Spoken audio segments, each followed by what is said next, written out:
Good afternoon, and thank you for all being here. It's my great honor to welcome His Highness the Emir of Kuwait to the White House. The United States and Kuwait share a strong and enduring partnership. We recently commenced the 27th day of remembrance of Saddam Hussein's invasion of Kuwait, which we all remember so well.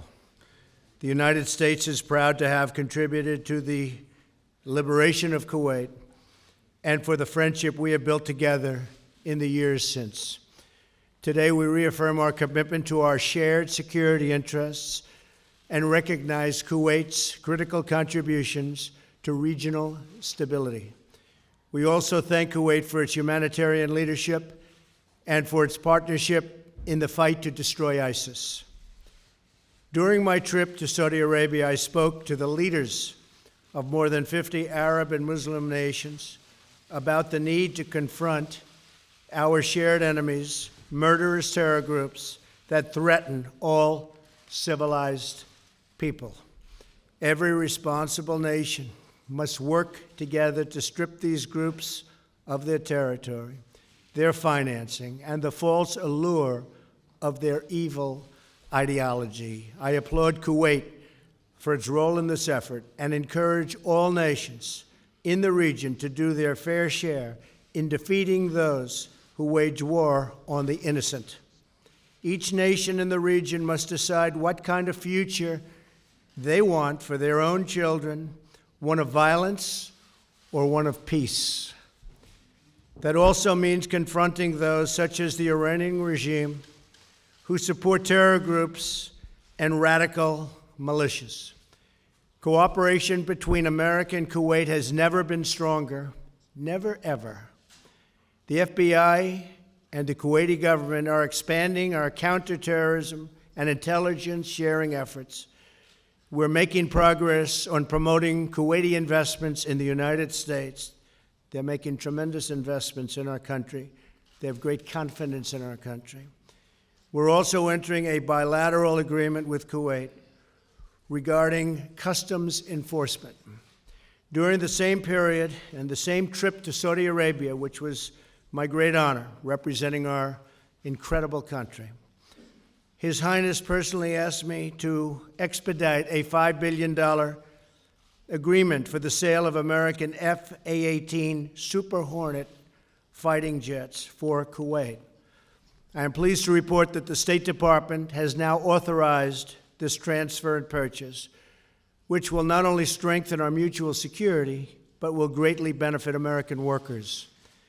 Kuwaiti's investments in America through its sovereign wealth fund are profitable for Kuwaiti people, and they create many, many jobs in the American workforce. I am pleased to report this year that Kuwait has taken delivery of 10 American-made Boeing 777 airliners. They're beauties.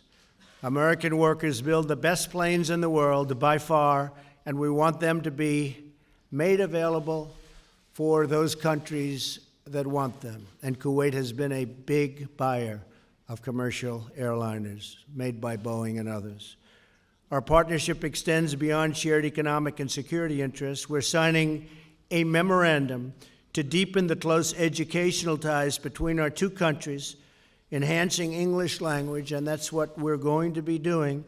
We're enhancing the whole relationship through the use of the English language, and that is something that's very exciting, I think, for both of us. I want to thank His Highness for his leadership role and the role he's playing to help the nations of the Gulf Cooperation Council follow through on their pledges from all over, because we went to Saudi Arabia and the pledges of ending terrorist financing came from every country in that magnificent room on that magnificent day. And we are addressing the ongoing GCC dispute, and the Emir is leading those discussions, and hopefully it'll be resolved very soon. We call on our GCC and Egyptian allies to focus on our commitments at that Saudi Arabia summit, to continue our joint efforts to drive out and defeat terrorists, Qatar, Saudi Arabia, United Arab Emirates, Bahrain, and Egypt are all essential U.S. partners in this effort. We have great relationships with all of them right now, maybe better than we've ever had. We will be most successful with a united GCC. Tomorrow, Secretary of State Tillerson and Foreign Minister al-Sabah will chair the second U.S.-Kuwaiti Strategic Dialogue. By strengthening communications with allies like Kuwait, we send a strong message to both terrorist organizations and regional aggressors that they cannot win. They will not win. They cannot win against us. And our military is getting stronger and stronger and stronger. And that those who cherish and value human life will always prevail. I want to thank His Highness for joining us here today. The United States values its close friendship with Kuwait and its people, and we look forward to strengthening these bonds even further. Together, we will show the world that the forces of destruction and extremism are no match for the blessings of prosperity and peace. Thank you very much. I appreciate that. Thank you.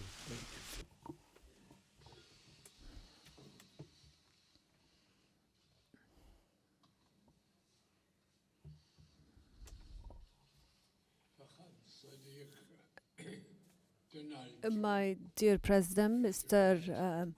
President Donald Trump, Your Excellencies and Highnesses, ladies and gentlemen, I'm delighted and my delegation to be here today in Washington, this great city, in response to the invitation that His Excellency, my friend, President Trump has extended to me.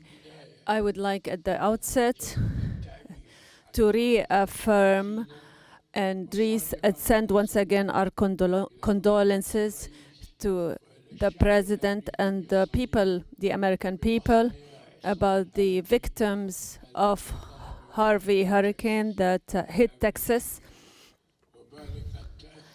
And we are deeply affected by the human losses and the huge destruction in public facilities and property. I pray to God Almighty that He would make this the coming hurricane that is about to hit Florida, for it to be a harbinger of goodness, not evil. I wish and hope that the losses would not be harmful to the American people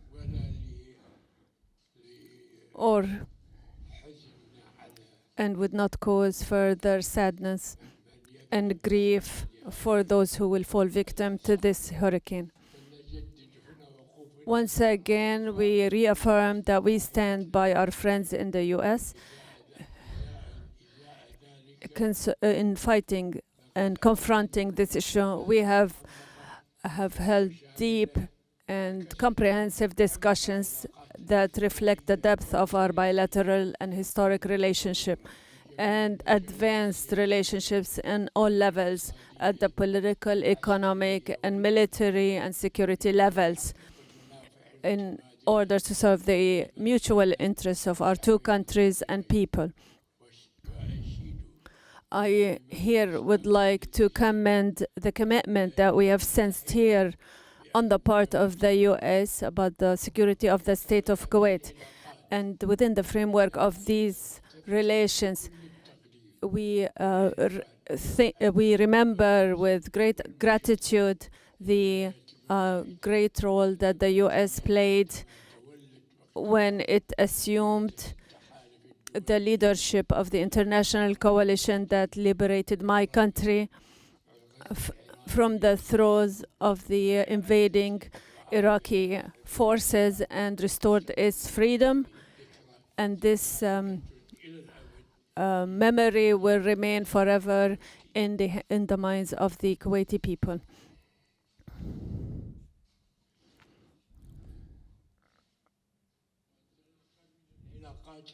We also highly value the strategic relations between our two countries. We have discussed the situation in the country, foremost among which is the unfortunate dispute between our brothers in the Gulf region and our efforts to contain it, and the international support that we have received for these efforts.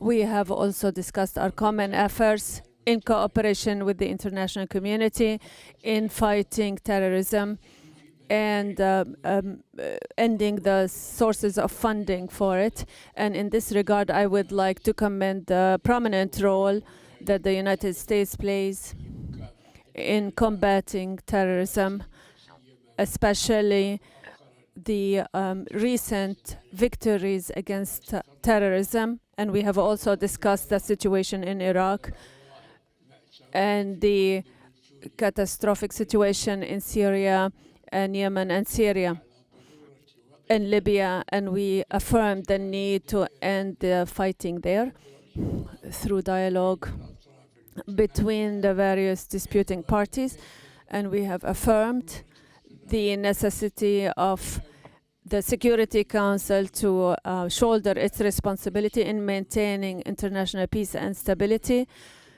which represents the because the continuation of those struggles continues to be a threat. With respect to the Palestinian question, we have praised the recent U.S. efforts to move the peaceful process, and we affirmed the need to join efforts in order to reach a comprehensive and lasting solution to this problem on the basis of a two-state solution and in accordance with the international legitimate resolutions and the Arab Peace Initiative. Once again, I thank His Excellency the President for his kind invitation to us and for his kind hospitality, and we look forward to meeting with His Excellency the President in the state of Kuwait within the framework of our efforts to further enhance our relations and build on our strategic relationship in the service of the interests of both countries and peoples. Thank you, Mr. President.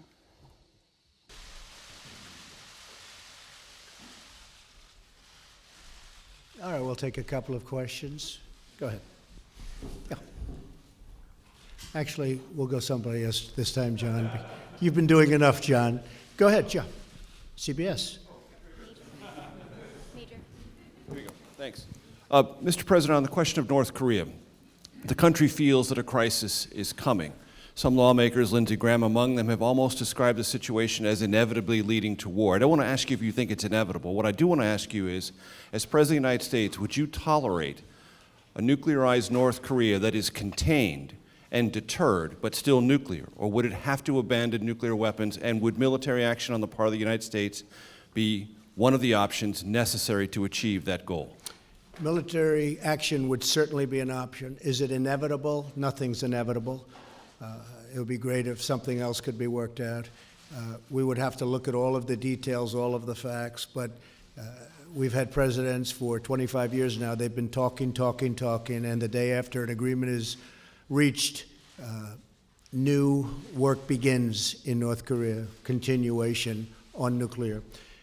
So I would prefer not going the route of the military, but it's something certainly that could happen.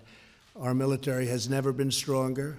We are in a position now, and you know the new orders, you see the numbers just like I see the new numbers. It's been tens of billions of dollars more in investment, and each day new equipment is delivered, new and beautiful equipment, the best in the world, the best anywhere in the world, by far. Hopefully we're not going to have to use it on North Korea. If we do use it on North Korea, it will be a very sad day for North Korea. Do you have a question for the Emir? Follow-up, is it acceptable for you as president for North Korea to be nuclearized but contained and deterred? Is that a strategy We're going to see what it is. I don't would like to negotiate with prefer? you. No, I'm not negotiating with you. Maybe we'll have a chance to negotiate with somebody else, but I don't put my negotiations on the table, unlike past administrations. I don't talk about them. But I can tell you that North Korea is behaving badly, and it's got to stop. Okay? A question for the Emir? Your Excellency, you mentioned in a general sense the situation with Qatar. How optimistic are you about it being resolved, and what role would you like the President of the United States to play in achieving a resolution?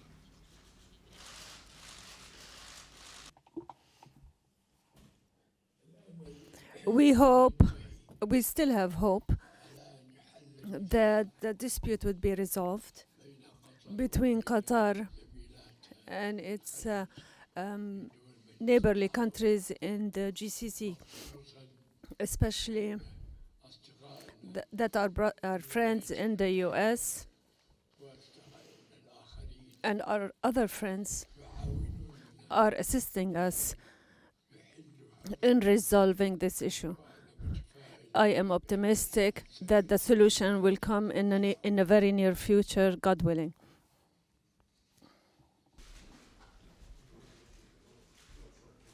Question for the, yes, for the Emir first, yes.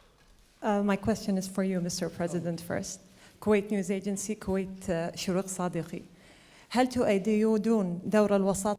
Do you support the Kuwaiti mediation role between Qatar and the four countries, and do you support the holding of a conference that will include all parties in Kuwait? Thank you. Well, I do appreciate and respect the mediation. I would be willing to be the mediator. I was telling the Emir before that if I can help between UAE and Saudi Arabia, where I have a very great relationship. I spoke with the king yesterday, King Solomon. He's a friend of mine, and we spoke on unrelated subjects, but we had a long conversation. If I can help mediate between Qatar and, in particular, the UAE and Saudi Arabia, I would be willing to do so. And I think you'd have a deal worked out very quickly. I think it's something that's going to get solved fairly easily.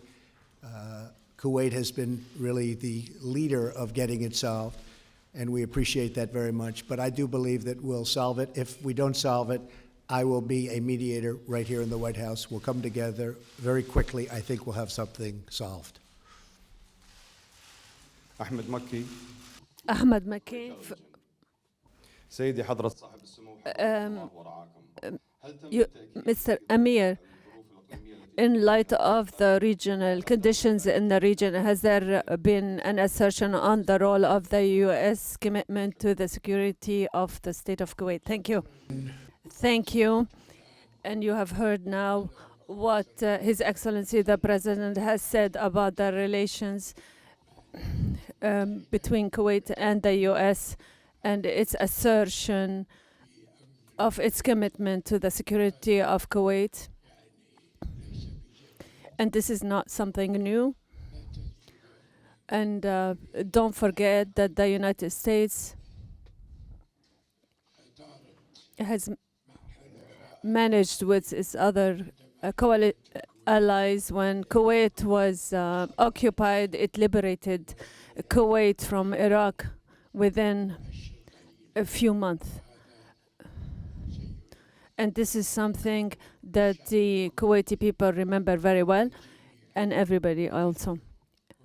And we here thank the United States and the American people for that.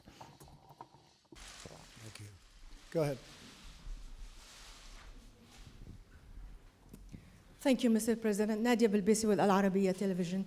You dispatches a team to Israel and Palestine, and you're about to meet the leaders of both countries in the UN soon. Do we expect a new American initiative to move the process forward?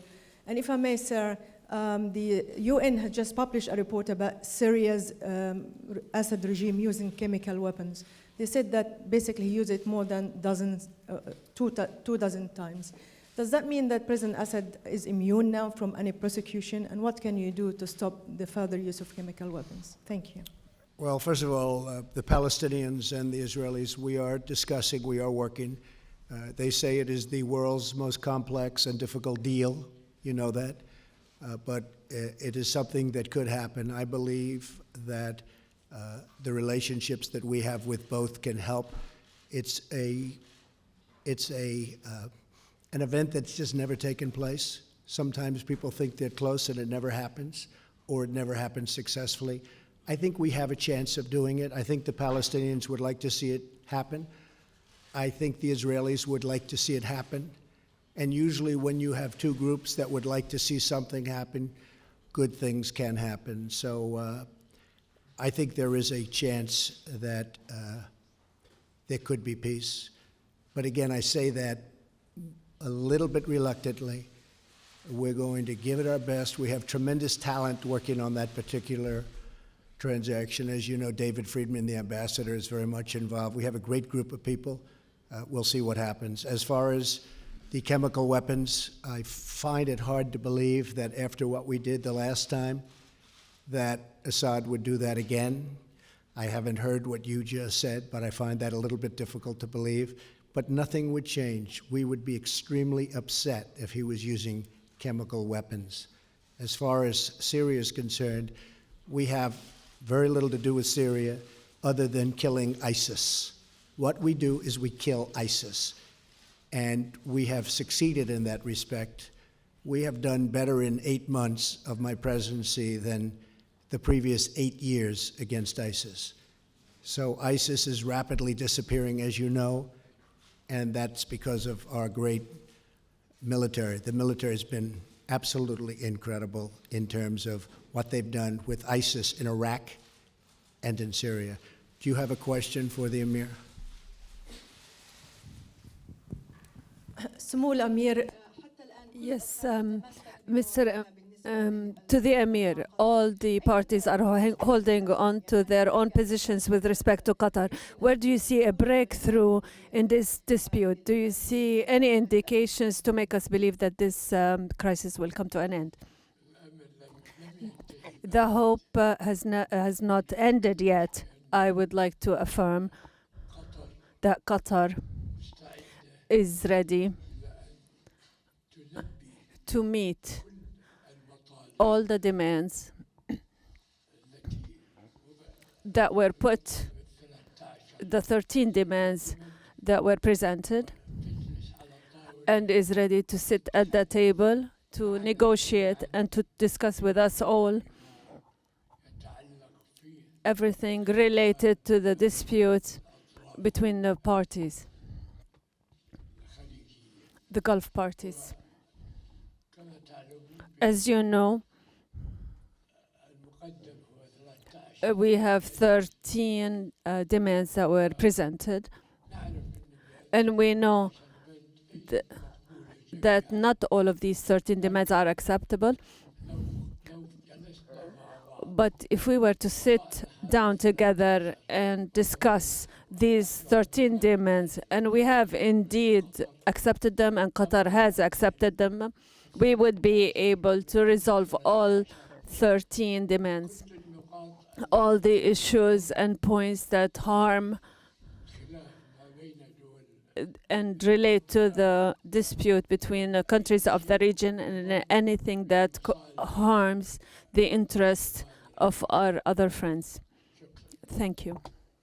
This all began because of the fact that there has been massive funding of terrorism by certain countries.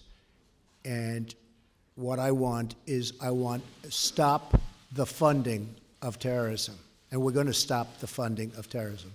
And if they don't stop the funding of terrorism, I don't want them to come together. But I think they will. Okay? You have a question? Your people have a question, yes.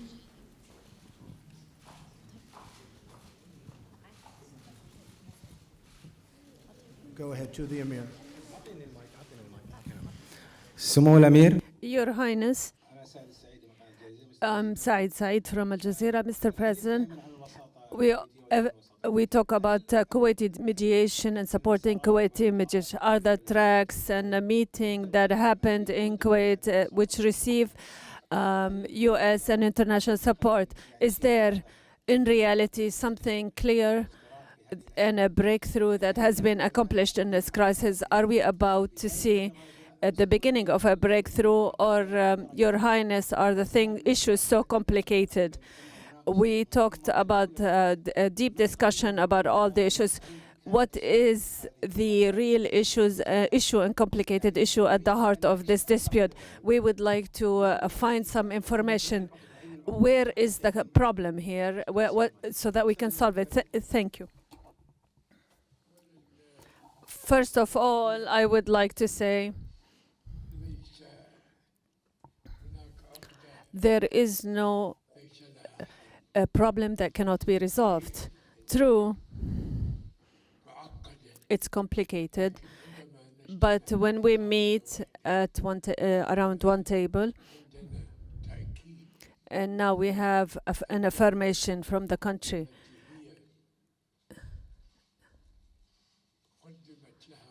to which some demands were presented by its brotherly nations in the Gulf region. When we hear that it's ready to discuss all these demands, we are not among those countries, but we are guarantors, and we can guarantee that we will pressure Qatar, because it's not in the interest of Qatar to remain outside the flock. Rather, it should join its brothers in the GCC. As you know, thank God, the wisdom of our brothers in the Gulf region, they should appreciate the situation we're in today, the situation in Syria, in Iraq, in Syria, and in Libya. Now is the time that we have to forget all these differences. It's true, we have we're descended into some not very healthy issues, and especially in the media. But in spite of all of that, we were one of the most people to be affected by this situation, by what our brothers in Qatar have done. But when that happened, and before this dispute came into existence, we met with our brothers in Qatar and put an end to this issue. And this is now a normal issue. We met in Riyadh in the presence of President Trump, and there was no one who to say that there was a dispute between us, but suddenly this dispute came into existence.